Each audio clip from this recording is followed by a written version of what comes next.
Hey, what's going on, everyone? This is Paul Stoltz, along with my co-host Anthony Lifrieri, coming to you with the pilot episode of the Fair Catch Kick podcast, intended to be a sort of bite-sized, easily digestible 10 to 15-minute fantasy football podcast. Most of the podcasts right now are 45 minutes, 60 minutes. They're thorough, they're in-depth, they're pretty good. But as everyone is not commuting to work, which is frankly when I listen to most of my fantasy football podcasts, something 10, 15 minutes that you can listen to when you go to sleep is what our goal is here. So introducing my co-host, Anthony Lifrieri. Hey guys, my name is Anthony Lifrieri. Just a quick backstory about Paul and I. We've been best buds for like 15 years, I want to say. And we love fantasy football. We've been in the same league together, very competitive, a lot of fun. And hopefully you guys can have some fun and get the edge in your fantasy football league. Cool. So what we're going to do every week is we're going to come with a different topic. It's going to be something small. For example, this week's topic is going to be our pick for top 5 overall draft picks, who we would take if we had each pick. You know, we'll probably come to you with number 6 through 10 in our next episode, if this first episode ever sees the light of day and doesn't completely flop because the two of us don't know what we're doing. For today's topic, again, numbers 1 through 5, who we would draft. You know, Anthony, it's really different this year. Last year, when I was going through my analysis, I remember tiering players, and it was like this absolute clear-cut.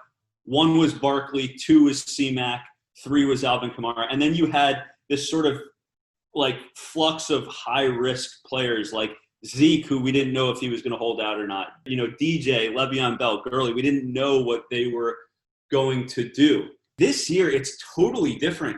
There's a debatable first tier of like 10 guys. You know, if I have the 10th, 11th pick, I'm okay. I feel pretty good about it. Have you given any thoughts to it yet?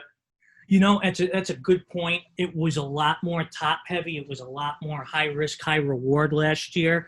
I mean, I was thinking of my top 5, and there are guys that I would put 8, 9, 10 that, like you said, that's cool. And you know what? If you're in a position to pick your pick, you can't get picks 1, 2, or 3, and you can pick anything else besides that. Go for 12, 11, or 10. You're going to get that wraparound, and that's going to help you a lot. Because you'll be in the beginning of the second round. You'll get a really good guy to fall to you that really you'd be like, wow, I can't believe this guy fell to me. Yeah, I think that's fair. And that goes to a little bit of draft strategy. But, hey, let's hit this off. Our promise was 10 to 15 minutes, so let's get rolling. You want me to go first, or you want to do the honor? Number 5. We're going 5 to 1. I think I'll go first on this one because I have a feeling you're going to have this guy higher even than me because I know you love this guy. Dalvin Cook. Really, really like Dalvin Cook from when he was a rookie. They say it takes like a year for you to come back from the ACL. He did that. He had 1,100 yards. He had 13 touchdowns. He's doubled his output every year in the league. So if that holds true, he'll have 2,200 yards. But in all seriousness, I love his talent. He's also good catching the ball. Last year he had 50 catches for 500 yards. PPR, that's an extra 100 points for you. That could make the difference between 12 and 8 or 8 and 5 or 5 and 3 even. Love Dalvin Cook. So we intentionally did not confer before this so that we didn't come with each other's biases and we could sort of hear it genuinely from each other. My number 5 is also Dalvin Cook. That's surprising. I thought you were going to put him higher. What do you like about Dalvin?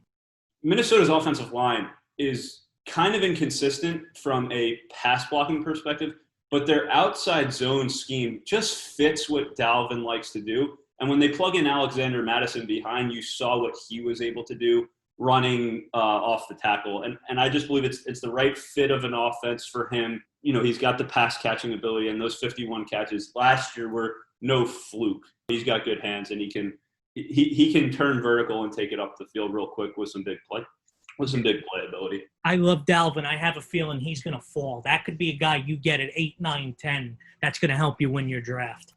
Yeah, for some reason, people don't think he's as sexy as some of the others. My number 4 is Henry. I had him 2 years ago, and that was when he sort of turned it on at the end of the year with the 299-yard game, whatever he did against the Jaguars. And he's a beast, but like every time he would get touched by a fingernail, he would sort of fall down. He's a different kind of talent, to if you imagine like a Brandon Jacobs with some actual speed and can run at the second level. Look, I mean, the productivity was ridiculous last year, and it got even more ridiculous in the playoffs.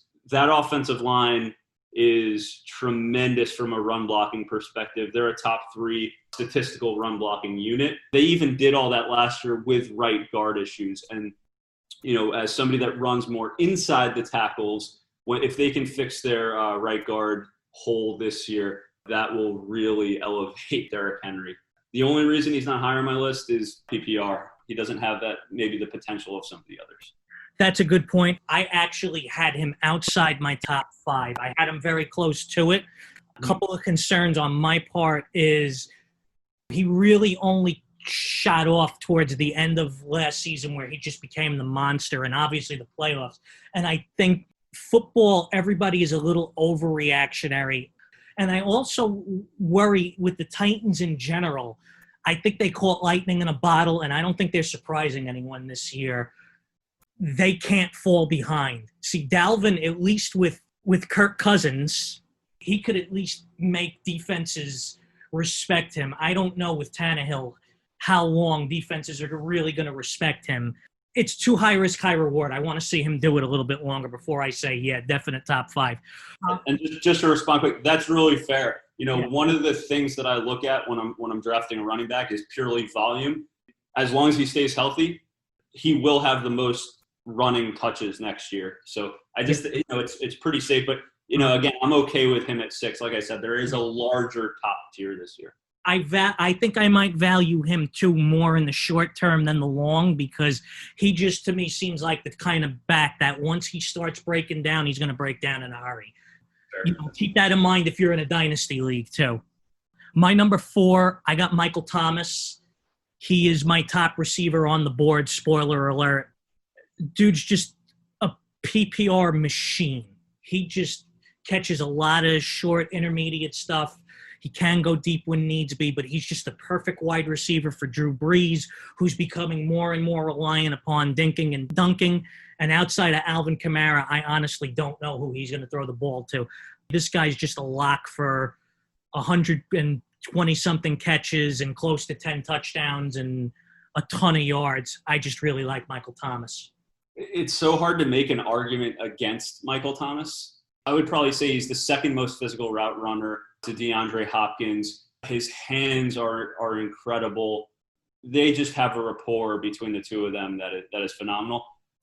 I debated Michael Thomas in my top 5. I didn't put him there only because I think if I have the 4th or 5th pick where you could argue Michael Thomas would go, the running back talent thins out faster, and I would rather grab a running back first. But from a production standpoint, I can't argue that pick. So here's where I think we're going to really start to disagree. I got Saquon Barkley at number 3. Paul's laughing because he knows why. Ironically, he's a West Coast Giant fan, and I'm a New York Dallas Cowboy fan. My beef with Saquon Barkley is the Giants' offensive line is god-awful, and it forces a guy who he's got a ton of talent at running back, but it makes him into a home run hitter. And the 2 guys I have ahead of him, I just think are going to be more consistent going forward, and their offense is just better suited for them than Barkley. However, if you're in a league that provides bonuses for long touchdown runs, that could make him worth a little bit more than just a standard PPR league. Nobody in the last 3 years has complained more about the Giants' offensive line than me, especially being a pretty staunch Eli supporter, which got extremely difficult towards the end of that career. Truth. But Andrew Thomas is really good.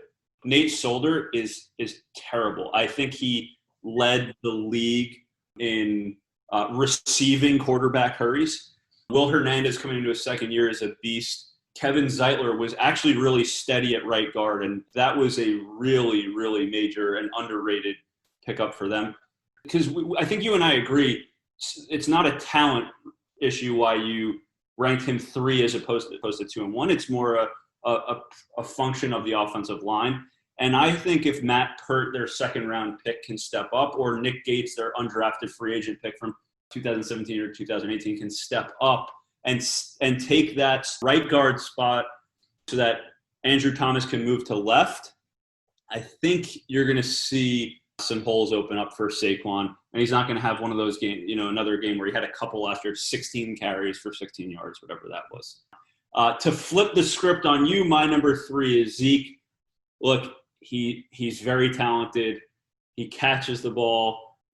I would put you, and if anybody's ever seen Lifrieri run, I would put Lifrieri behind that offensive line for the past 8 years, and Lifrieri could gain positive yardage. My one question is, can they replace Frederick? We'll see, but I think year in, year out, the production, he warrants his first-round pick output. I understand why you put him at 3, so I'm going to just shoot to my number 2 because it goes right into it. Zeke is my number 2. The same reason I think I know who your number 2 is. I'm just a big Dallas Cowboy fan, so that's a little biased there, obviously. Let me just explain a couple things. Number 1, Travis Frederick is a valid concern. However, Zeke did pretty well with him out of the lineup. I believe it was Joe Looney was his backup. He did a fine job. And they drafted a guy out of Nebraska. I think he was in the 3rd or the 4th round. I forget his name, but the guy is probably going to take over as the starter within a year or 2. I think he's going to be fine on that account. Paul could attest to how much I complained about Zeke last year, how he had a down year, but total yards, he had close to 1,800 yards. He scored 14 total TDs. That's a down year. He can catch the football. He can block, which means he'll stay in most of the time unless he asks to come out of the game, which I think he did that a lot last year because he wasn't in camp, and I don't think he was properly game conditioned. And another reason why I like him going forward is Jason Garrett is gone. Hooray. Jason Garrett's offense is stuck in 1992. He never really utilized him in the passing game. So I really like him going forward. I think they're going to be much better with McCarthy. They'll have better game plans, and they'll use him more like the weapon he is. We're certainly splitting hairs. All 5 of the running backs that we mentioned are 3-down running backs. So, the volume's going to be there for all 3. My only question is, can you replace Frederick? But I think the rest of that offensive line is so good that it probably doesn't matter. I think Saquon and Christian McCaffrey are 1A and 1B. As when I originally did this ranking, I had Christian McCaffrey 1 and Saquon 2. My only question on Christian McCaffrey is, we have Matt Rule coming in, right? Matt Rule runs a spread-style offense, which I don't really know if it is the best fit for Bridgewater. So I think you see McCaffrey out in more pass routes, but I also think he has to be in more pass protection. And he's just gotten beat up over the past few years. So there's a little bit of risk there. Again, his output last year was just ridiculous. Absolutely unbelievable. 1387 on the ground, 1,000 yards through the air, 19 total touchdowns, I think it was. The other thing is that Rule went in and rebuilt the offensive line. They have 3 new starters, including Russell Okung. So I just think I'm putting Christian McCaffrey as number 2 only because part of ranking running backs is, part of their output is based on scheme. And there's a little bit of a question mark. We don't know exactly how they're going to use him. But again, we're splitting hairs. Saquon, as long as he's healthy, and if I'm right about the Giants' offensive line, I certainly don't mean to be biased, and I'm looking at this, as objectively as I'm able to. If the guard situation improves where Will Hernandez is able to pull a little bit more, and we can rally around Andrew Thomas and Zeitler, I think you're going to see a lot more holes, and it becomes less about Saquon making the big play and more about Saquon having a steadier 4, 5, 6 yards per carry more consistently through games. I got to disagree with you in the fact that it's a 1A, 1B. Here's my super hot take. I think he could possibly have an even better output this year because they brought in Bridgewater after they brought in the new coach, so he had to sign off on that. Teddy Bridgewater is an underneath guy that is perfect for McCaffrey. So he may not have the rushing yards, but in terms of the receiving yards and the receptions, I actually think that could go up. I mean, practically a slot receiver as it is. Mm-hmm. You know, I wonder, like, if his father was a wide receiver or something in his day.